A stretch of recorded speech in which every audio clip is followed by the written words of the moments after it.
कल की तासिका की तरह एक बार सभी छात्रों के नाम का परिगणन करेंगे। उसके उपरांत हम पाठ्यक्रम की ओर जाएंगे।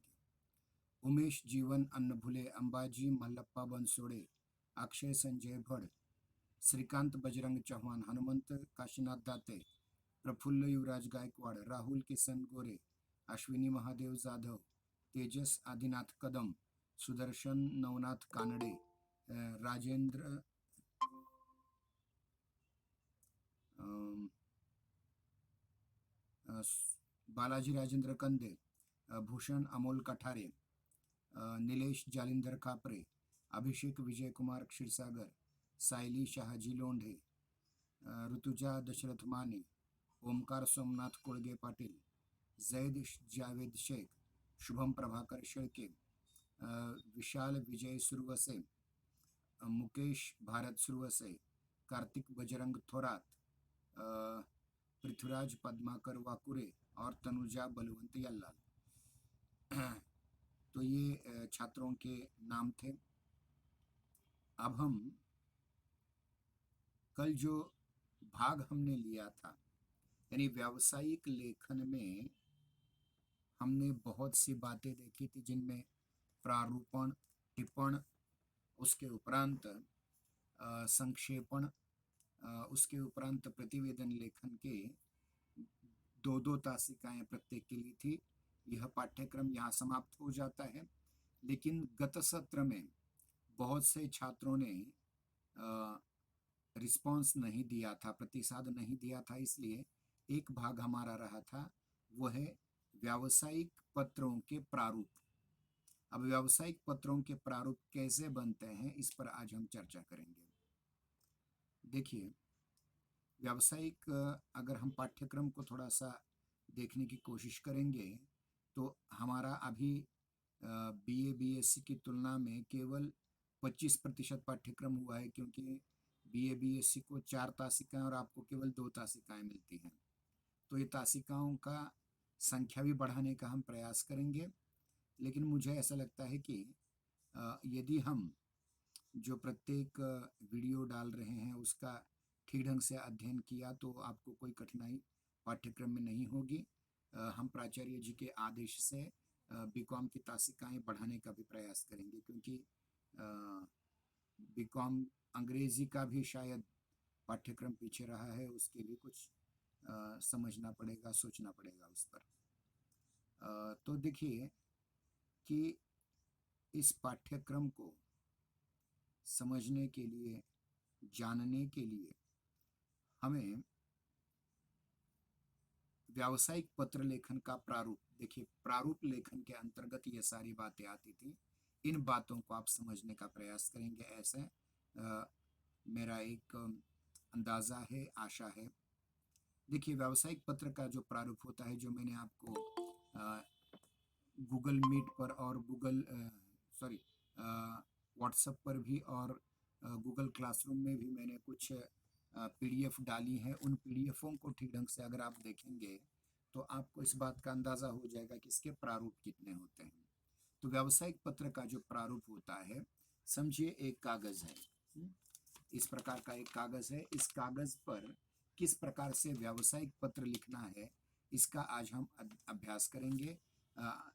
आप तासिका समाप्त होने के बाद वो प्रारूपों की पीडीएफ निकाल करके उसको और अच्छी तरह समझ सकते हैं। समझिए कागज है आपके सामने, उस कागज में सबसे पहले ऊपर क्या लिखा होगा?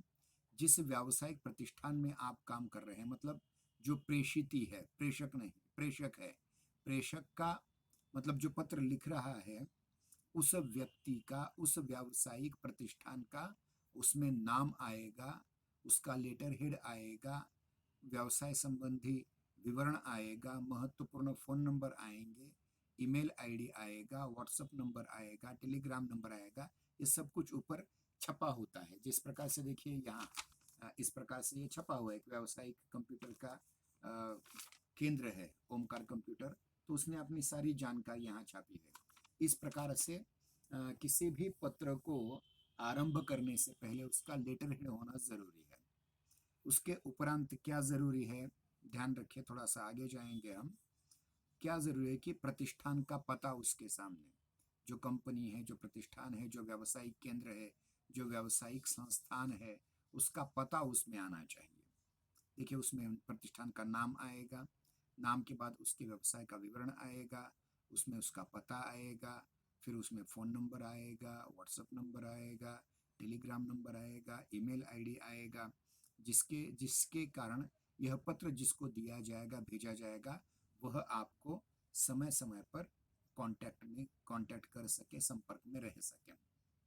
फिर उसके बाद अब तो तार का ज़माना चला गया, और ये जो हम डालते हैं, मतलब व्यवसाय का नाम, उस व्यवसाय का विवरण, उस विवरण के बाद उस व्यवसाय या प्रतिष्ठान का पता, पते के अंतर्गत पता होने के उपरांत, समझे, उसमें तालुका जिला जो हो सो वो डाल दिया जाएगा।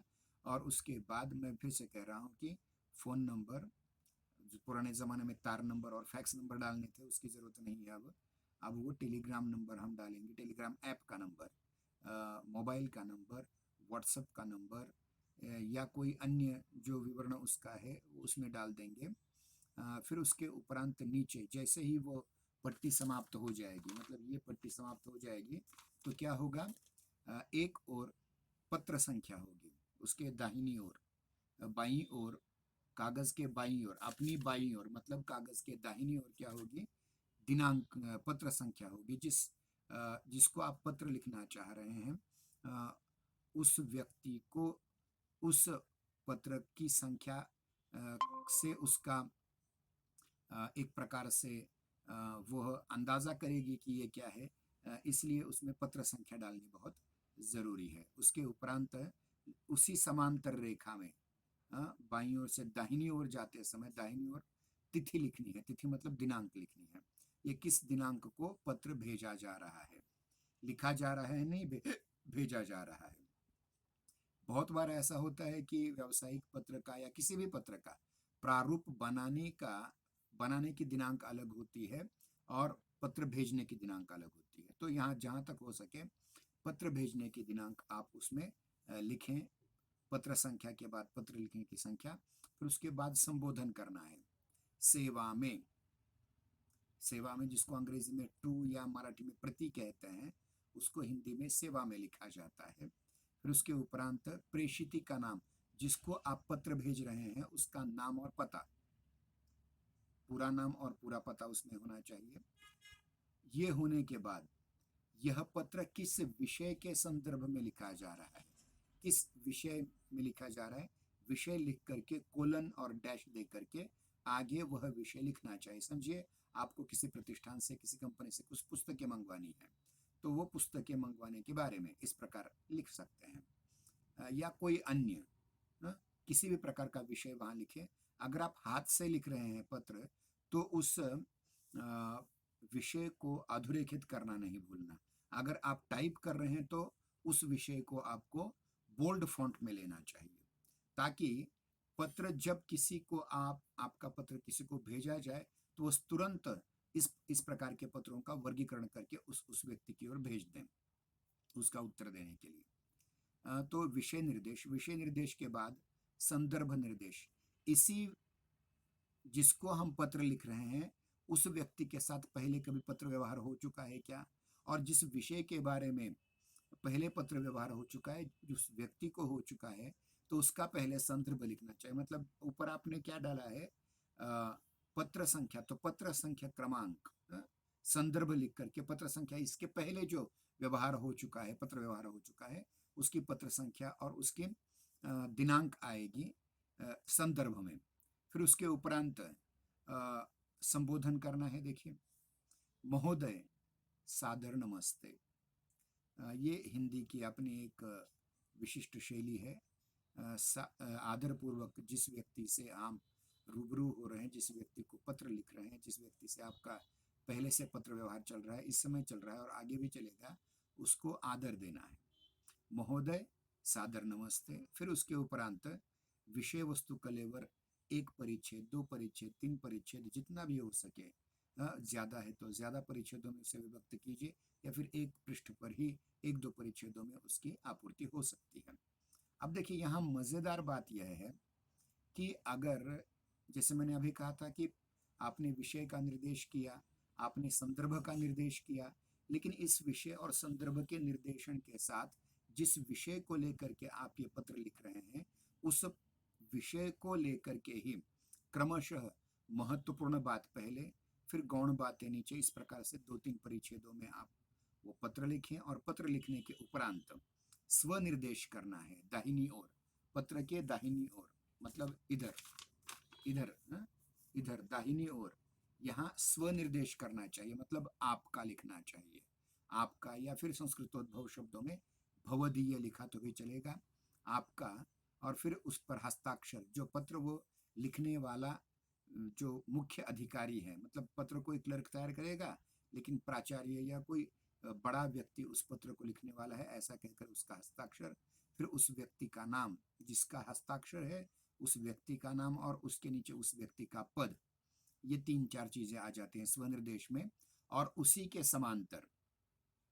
समांतर बाईं ओर, ये दाहिनी ओर हस्ताक्षर वगैरह हो गए, स्वनिर्देश, हस्ताक्षर, नामोल्लेख और मुहर, पत्ता और मुहर, ये हो गई, यानी मुहर मतलब सिक्का जिसे कहते हैं मराठी में।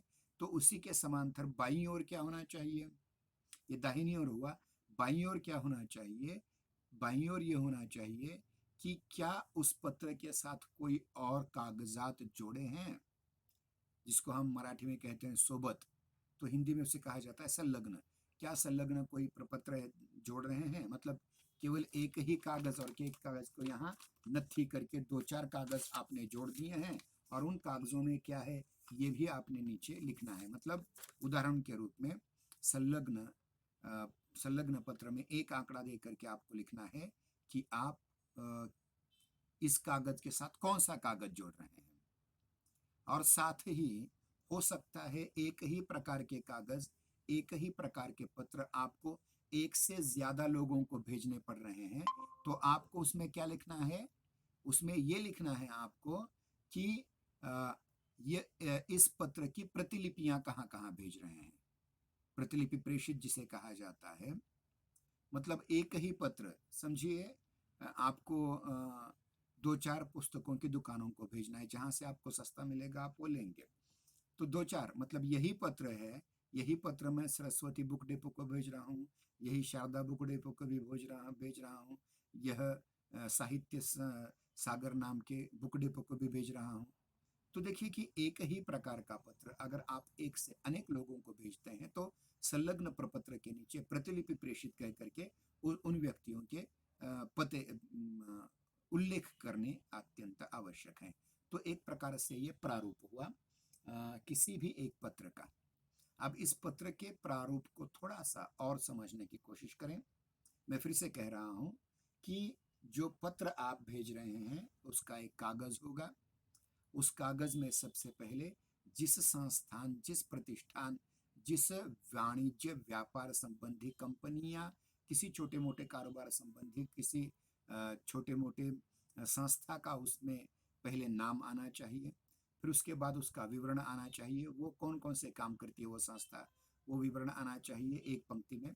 फिर उसके नीचे उस संस्थान का पता, और पते के नीचे उसका फ़ोन नंबर, उसका ईमेल आईडी, उसका व्हाट्सएप नंबर, उसका फैक्स नंबर। फैक्स तो नहीं रहे, फैक्स और तार ये नहीं रहे, पुराने ज़माने में होता था एक 5-6 साल पहले, अब वो दोनों तार और फैक्स ये दोनों नष्ट हो चुके हैं, उसकी जगह ईमेल का बहुत प्रयोग किया जा रहा है। तो ईमेल आईडी वहाँ दे दें, उसके नीचे एक रेखा खींची जाती है, उसके दाहिनी ओर आपको क्या लिखना है, पत्र संख्या लिखनी है, उसके बाईं ओर तारीख लिखनी है, दिनांक लिखनी है, उसके उपरांत नीचे आ जाने पर आपको क्या लिखना है, ध्यान दें, आपको वहाँ लिखना है कि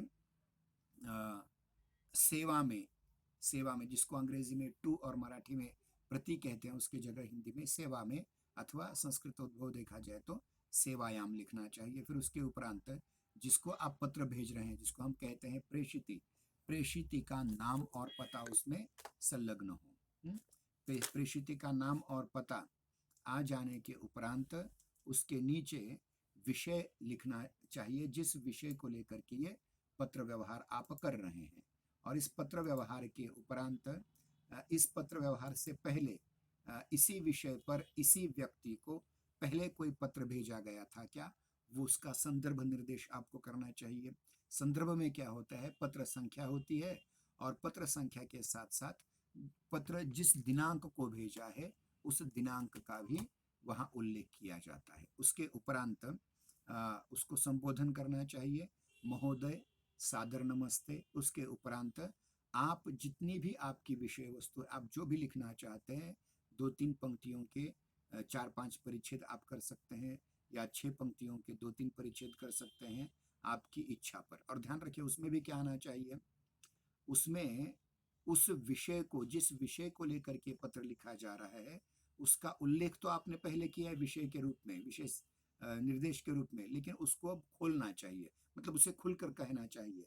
एक पंक्ति में आपने विषय का निर्देश कर दिया, लेकिन अब उस विषय पर किस प्रकार पत्र व्यवहार पहले हुआ था, हमने क्या तय किया था, क्या कहने का आपको आदेश दिया गया है, ये सारी चीजें वित्त वाणिज्य के क्षेत्र में ही नहीं, अन्य क्षेत्र में भी, कार्यालयीन क्षेत्र में भी जो पत्र आते हैं उनका भी प्रारूप इसी प्रकार का रहता है। फिर उसके बाद उस विषय वस्तु का कलेवर 2, 3, 4, 5 परिच्छेद में एक पृष्ठ में हो जाने के उपरांत नीचे धन्यवाद कहें और धन्यवाद के बाद दाहिनी ओर, कागज के दाहिनी ओर आपका लिख करके या भवदीय लिख करके लिखने वाले अधिकारी का, क्लर्क का नहीं, अधिकारी का हस्ताक्षर और उस हस्ताक्षर के बाद उस अधिकारी के नाम, उस नाम के बाद उसका पता और हो सके तो सिक्का या जिसे हम मोहर कहते हैं, मोहर लगानी चाहिए। और उसके समांतर आपको संलग्न प्रपत्र, इस कागज के साथ साथ, इस पत्र के साथ साथ आप क्या जोड़ रहे हैं उन सभी कागजातों की लिस्ट जोड़नी पड़ेगी, उसकी सूची जोड़नी पड़ेगी और उसके उपरांत नीचे उसके इसी प्रकार की, इसी प्रकार का पत्र आप किसी अन्य के लिए भी भेज रहे हैं तो उस अन्य व्यक्ति के को भी प्रतिलिपि प्रेषित कह करके उसके भी नाम डाल दें। जैसे उदाहरण के लिए हमारे डॉक्टर बाबा साहेब अम्बेडकर मराठवाड़ा विश्वविद्यालय से कोई पत्र निकलता है तो पत्र केवल एक वेंकटेश महाजन महाविद्यालय को नहीं आता, तो वो इस महाविद्यालय के विश्वविद्यालय से संलग्न जो 400 450 महाविद्यालय हैं उन सबको वो जाता है। अब वहाँ उन 450 महाविद्यालयों के नाम वो लिखते नहीं बैठते, वो इतना ही लिखेंगे वहाँ प्रतिलिपि इस विश्वविद्यालय से संलग्न सभी महाविद्यालय, काम चल जाएगा। इससे कहने का तात्पर्य यह है कि यह एक पत्र का ढांचा है, प्रारूप है। इस प्रारूप के तहत आप बहुत अच्छी तरह से अन्य प्रारूप भी बना सकते हैं। अब देखिए ये उसका एक ढांचा है, एक प्रारूप है और इस प्रारूप को आप विषय के अनुसार बदल भी सकते हैं। अब देखेंगे व्यावसायिक पत्र लेखन के जो प्रकार होते हैं उसमें एक होता है पूछताछ संबंधी पत्र होता है, फिर दूसरा पत्र होता है व्यापारिक प्रस्ताव पत्र होता है, फिर खरीदी आदेश संबंधी पत्र होते हैं, उसके बाद शिकायत पत्र होता है, उसके उपरांत साख और संदर्भ के पत्र होते हैं। तो इस प्रकार के जो पत्र होते हैं जो व्यवसाय से संबंधित हैं, कंपनी से संबंधित हैं, कहीं ना कहीं जहाँ आर्थिक व्यवहार हो रहे हैं वहाँ संबंधित होते हैं। अब मैं एक दो उदाहरण आपके सम्मुख रखने की कोशिश करूंगा। हमारे केवल 12-13 मिनट शेष रहे हैं, इन 12-13 मिनटों में हम एक दो प्रारूप इसके देखने की कोशिश करेंगे। तो पहला पूछताछ संबंधी पत्र, तो देखिए कि व्यावसायिक गतिविधियां जितनी भी होती हैं उसमें कुछ चीजें आपको मंगवानी पड़ते हैं, कुछ बेचनी पड़ती हैं। अगर आपके व्यवसाय के लिए आवश्यक कुछ पत्र हैं, जैसे हम महाविद्यालय में, हमारा महाविद्यालय का थोड़ी देर के लिए है समझिए व्यवसाय है, हमारे महाविद्यालय की लाइब्रेरी में, हमारे महाविद्यालय के ग्रंथालय में कुछ ग्रंथ आपको चाहिए और उनके बारे में आप कुछ विशेष पूछताछ करना चाहते हैं कि भाई बीकॉम द्वितीय वर्ष के लिए हिंदी की ये पुस्तकें हमें यहाँ से चाहिए। तो इस समय पूछताछ इस प्रकार की होगी और ऐसा पूछा जाएगा कि वैसे हमारे महाविद्यालय का उस पर नाम होगा, किसी प्रकाशन को पूछा जाएगा, फिर उसमें प्रकाशन के बारे में, जैसे मधुमती प्रकाशन हो, आलोक प्रकाशन हो, प्रकाश प्रकाशन हो, वाणी प्रकाशन हो, राजकमल प्रकाशन हो, इस प्रकार से राजपाल प्रकाशन हो। तो इन प्रकाशनों को ये पूछा जाता है कि इस विषय पर इस कंटेंट के साथ हमें पुस्तकें चाहिए, आप इस प्रकार की पुस्तकें हमें भेज दीजिए। तो इस प्रकार से हम देखते हैं कि अलग अलग रीति से, अलग अलग पद्धति से अलग अलग पत्र, मांग पत्र या पूछताछ संबंधी पत्र आप लिख सकते हैं। फिर उसके उपरांत जो व्यापारिक प्रस्ताव पत्र होता है, इसमें क्या प्रस्ताव होता है कि ठीक है, देखिए पहले तो पूछताछ हुई, और पूछताछ के बाद हमें उस पूछताछ के आधार पर हम उसके प्रस्ताव का पत्र लिखते हैं। मतलब समझिए पूछताछ आपकी पूरी हुई, आपको जो जानकारी चाहिए थी वो सारी जानकारी मिल गई। अब उस जानकारी के अनुसार आपको विशिष्ट पुस्तक की दुकान में से या पुस्तक के प्रकाशन से आपको कुछ विशिष्ट पुस्तकें मंगवानी है, तो उसका प्रस्ताव आपको दाखिल करना पड़ेगा। तो ये भी लगभग प्रारूप वही होगा, केवल शब्दावली थोड़ी सी बदल जाएगी। भवधी की जगह आपका कृपाभिलाषी आ सकता है, आपका कृपा पात्र आ सकता है, कुछ भी। फिर उसके बाद खरीदी संबंधी आदेश। अब देखिए प्रस्ताव, हमें ये पुस्तकें खरीदनी, ये प्रस्ताव हमने डाल दिया। फिर उसके बाद पत्र व्यवहार को उसकी सारी पुस्तकों की कीमत जब पता चल जाएगी, तब आप खरीदी संबंधी आदेश का पत्र निकालेंगे। और उसके उपरांत ऐसा भी हो सकता है कि आपने जो पुस्तकें मंगवाई, आपने जो चीज़ें मंगवाई, उसमें से कुछ चीज़ें टूटी फूटी निकल गई, फटी हुई पुस्तकें निकली, तो शिकायत पत्र भी उसमें एक नया प्रावधान है कि भाई आपने, हमने तो मंगवाई थी 2020 का एडिशन मंगवाया था, आपने 1999 का एडिशन भेज दिया, तो ये गलत बात है। इस प्रकार की शिकायतें भी करने आनी चाहिए, ताकि जो आपको अम, वांछित पुस्तकें हैं या वांछित वस्तु है, वांछित पदार्थ है, जिस प्रकार का वो पदार्थ चाहिए वो मिला।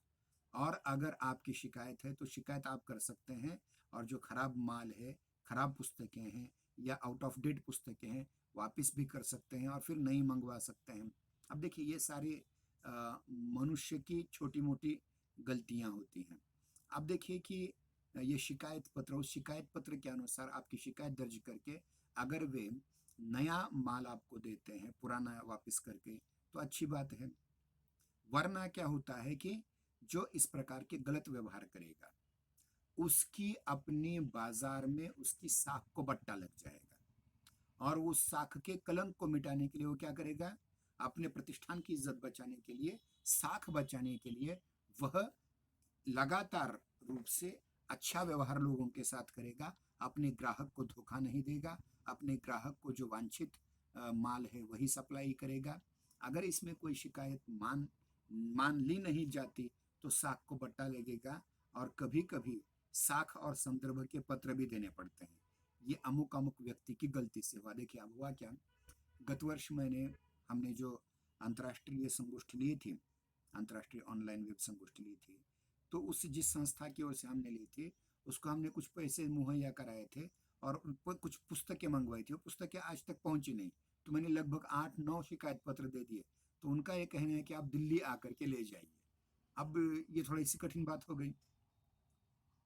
इसका कारण ये है कि उन्होंने जो पुस्तकें भेजी थी, वो जिस पोस्ट से भेजी थी उसको उन्होंने रजिस्टर नहीं किया था, सादे पोस्ट से भेज दी थी। अब वो कहीं भी उसका पता नहीं चल रहा है कहाँ अड़ गई, क्योंकि कोरोना की कालावधि में बहुत सारे अ, पत्र पुस्तकें आना अ, किसी जगह ठहरने लग गया, कर्मचारियों की संख्या कम होने की वजह से एक पोस्ट से दूसरे पोस्ट में भेजने की कठिनाई हो रही। तो इस प्रकार से शिकायत होने के उपरांत वह संस्थानिक अपनी साख बचाने के लिए अ, थोड़ा सा नुकसान झेल करके दोबारा वो पुस्तकें, दोबारा वो भेज सकता है वो माल। क्योंकि एक बार किसी व्यवसाय में ग्राहकों के विश्वास को तोड़ दिया, तो फिर ग्राहक उसकी ओर नहीं किसी अन्य व्यक्ति की ओर से अपना काम करवा लेंगे। तो इस प्रकार देखिए कि बहुत सारे पत्रों के प्रकार यहाँ हैं। फिर से मैं कह रहा हूँ कि पहले पूछताछ संबंधी पत्र होते हैं, शुरुआत शुरुआत के दौर के। फिर उसके बाद थोड़ा सा परिचय हो जाने पर, पूछताछ ठीक ढंग से होने पर व्यापारिक प्रस्ताव पत्र दिए जाते हैं, और उस प्रस्ताव के अनुसार बाद में खरीदी संबंधी आदेश दिए जाते हैं। खरीदने के संबंध में कुछ कमतरता हुई उसमें, तो शिकायत पत्र भी लिखे जाते हैं, और बाद में साख पत्र भी लिखे जाते हैं, जिससे उस व्यवसाय की इज्जत उस संस्थान में बनी रहती है, उस संस्थान की इज्जत पूरे व्यवसाय में बनी रहती है। तो इस प्रकार से आपको ये समझना पड़ेगा, और इसकी कॉपी भी मैंने आपको पीडीएफ के रूप में डाल दी है। इसको अगर आप पढ़ लेंगे तो मैं देखिए एक एक पत्र को यहाँ पढ़ करके सुनाता हूँ आपको झट झट से। हमारे 6 मिनट रहे हैं, 1 मिनट में एक पत्र यहाँ होगा। तो पहला मैं पूछताछ संबंधी पत्र पढ़ता हूँ। आलोक प्रकाशन, प्रकाशन एवं पुस्तक विक्रेता, नेताजी सुभाष चंद्र मार्ग, इलाहाबाद 3, पत्र संख्या 175/10, तिथि अथवा दिनांक 14 जनवरी 2010। ये आप बाद में आप लिख सकते हैं। सेवा में मधुमती प्रकाशन, औरंगपुरा, औरंगाबाद। प्रिय महोदय, हमें पता चला है कि उच्च परीक्षाओं को ध्यान में रखते हुए आपने हिंदी भाषा और साहित्य की नवीनतम पुस्तकें प्रकाशित की हैं। हम इलाहाबाद में इसका बाजार बनाना चाहते हैं। कृपया इन पुस्तकों का मूल्य, भुगतान की समय सीमा और अन्य शर्तों संबंधी जानकारी शीघ्र भेजें। साथ ही आपके प्रतिष्ठान का विस्तृत सूची पत्र भी भेजने की कृपा करें। यदि आपकी शर्तें योग्य लगी तो हमें ज़्यादा से ज़्यादा पुस्तकों का आदेश देने में प्रसन्नता होगी। धन्यवाद, आपका हितैषी गणेश कुमार कृते, आलोक प्रकाशन। कृते, कृते का मतलब होता है फॉर। कभी कभी मुख्य व्यक्ति अगर नहीं रहे तो नीचे जहाँ मुहर लगाई जाती है वहाँ कृते हिंदी में लिखा जाता है या अंग्रेजी में फॉर लिखा जाता है। अब देखिए इस प्रकार का पूछताछ पत्र हुआ। अब कुछ अन्य व्यवसाय संबंधी व्यापारिक प्रस्ताव के पत्र हम देखते हैं। विराज टेक्सटाइल्स, रेशमी साड़ियों के विक्रेता, 19 विशालाक्षी भवन चौक, वाराणसी, दूरभाष क्रमांक अमुक अमुक, ईमेल अमुक अमुक। नीचे पत्र संख्या 181/10, दिनांक 25 जनवरी 2010। सेवा में राधिका क्लॉथ स्टोर्स, बड़ी सड़क, जालना, महाराष्ट्र। महोदय, हम रेशमी साड़ियों के थोक विक्रेता हैं, बनारसी साड़ियों के, वाराणसी मतलब बनारसी साड़ियों के थोक विक्रेता हैं। कुशल कारीगरों के कौशल के कारण और नई तकनीक और रंगों में आई नई क्रांति के कारण साड़ियों के ऐसे डिजाइन तैयार हुए हैं कि देखने वाले खरीदने को उत्सुक रह जाते हैं। इस पत्र के साथ एक नमूना कार्ड और उसके फोटो, मूल्य का ब्यौरा व्यावसायिक शर्तों के साथ भेजा जा रहा है।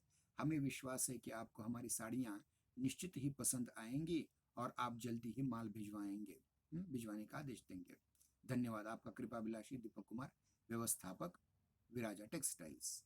अब तीसरा पत्र, खरीदी संबंधी आदेश पत्र। माधव एंड सन्स, बिजली उपकरणों के विक्रेता, 25 सिविल लाइंस रोड, चेन्नई 1, दूरभाष अमुक अमुक। पत्र संख्या 210/6, दिनांक 1 फरवरी 2011, जो भी हो वैसे। सर्वश्री पल्लवी इलेक्ट्रॉनिक्स, A12 गंजगोलाई, लातूर। प्रिय महोदय, आपका 12 जनवरी 2011 का पत्र मिला। धन्यवाद, हमें आपकी व्यावसायिक शर्तें मंजूर हैं। कृपया माल सवारी गाड़ी से रेलवे के दायित्व पर 10 फरवरी तक भिजवा देंगे। याद रहे, वस्तुओं की टूट फूट हो तो इसके उचित न हो, इसलिए उचित पैकिंग का प्रबंध करें। इसकी हमारी सूची निम्न प्रकार से है। क्या चाहिए? 5 वैट बल्ब 200 नग, 15 वैट बल्ब 250 नग, 40 वैट ट्यूब 300 नग, 2000 वैट कॉइल 200 नग, 2500 वैट कॉइल 150 नग। कृपया आने वाले त्योहारों और शादी ब्याह के सीजन को ध्यान रखते हुए ये माल शीघ्रता से भेजने की कृपा करें। धन्यवाद, भवदीय अंकित कुमार, कृत्य माधव एंड सन्स। तो इस प्रकार से खरीदी संबंधी आदेश का पत्र है।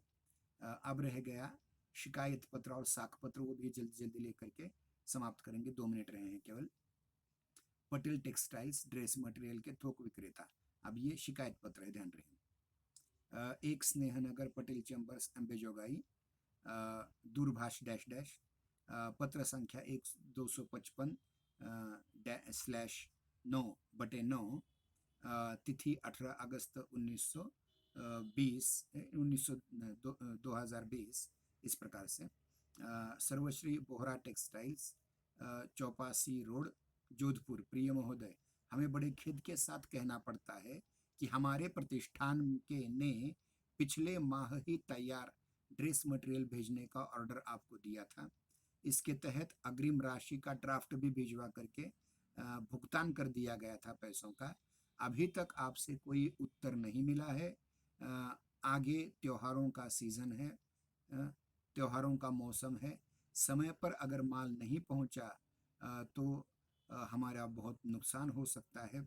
कृपया इस प्रकार की आर्थिक हानि से हमें बचाने के लिए जल्द से जल्द अपना माल भेज दें। उम्मीद है कि आप इसकी सूचना हमें ईमेल पर देंगे। धन्यवाद। आपका हितैषी शाकिब अली, प्रोपराइटर। इस प्रकार से हमें शिकायत पत्र, वो माल मिला ही नहीं और कभी माल मिला खराब निकला तो उसका भी शिकायत पत्र हो सकता है। अब साख पत्र में ये दिया जाता है, देखिए कि व्यापार क्षेत्र में अगर कोई नया ग्राहक आता है, नया विक्रेता आता है, तो उसका रिकॉर्ड अच्छा है, वो ईमानदार है, इसकी साक्ष्य देनी पड़ती है। साक्ष्य से साख शब्द बना है, उसके लिए भी किस प्रकार से साख पत्र तैयार की जाते देखें।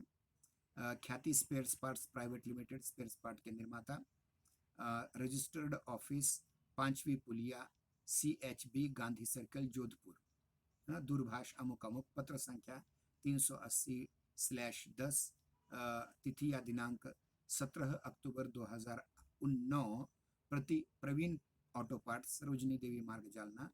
प्रिय महोदय, हम आपके 30 सितंबर के आदेश के लिए धन्यवाद देते हैं और जल्दी ही यह सहयोग की आश्वासन भी देते हैं। आपने आदेश भेजकर जो सौजन्य दिखाया उसके प्रति हम कृतज्ञ हैं। आपसे व्यापार करने का हमारा पहला अवसर है। हम व्यापारिक परिचय प्राप्त किए बिना माल भेजने में अक्षम है। आप मराठवाड़ा के 2 परिचित व्यापारियों के परिचय पत्र याद रखें। परिचय पत्र या विश्व जो अच्छे विख्यात प्रतिष्ठान से हो, भिजवा दें ताकि हम माल भेजने में सुविधा हमें होगी। आप जिनसे व्यापारिक संबंध, आपका जिनसे इसके पहले व्यापारिक संबंध रहा हो, उनके भी पत्र हमें स्वीकार्य हैं। इस दौरान आपके आदेश का माल इकट्ठा करके और पैक करने का हम प्रयास कर रहे हैं। जैसे ही आपके साख पत्र हमें प्राप्त हो जाएंगे, हम अपना माल भिजवा देंगे। धन्यवाद। भवदीय अतुल कुमार कृते, ख्याति स्पेयर्स पार्ट्स प्राइवेट लिमिटेड। इस प्रकार से ये 5-6 प्रकार व्यावसायिक पत्र के हमने देखे। इतना आज के लिए काफ़ी है, 1 मिनट ज़्यादा हुआ। ठीक है, आप अपनी अपनी कक्षा में, दूसरी कक्षा में शामिल हो सकते हैं। धन्यवाद।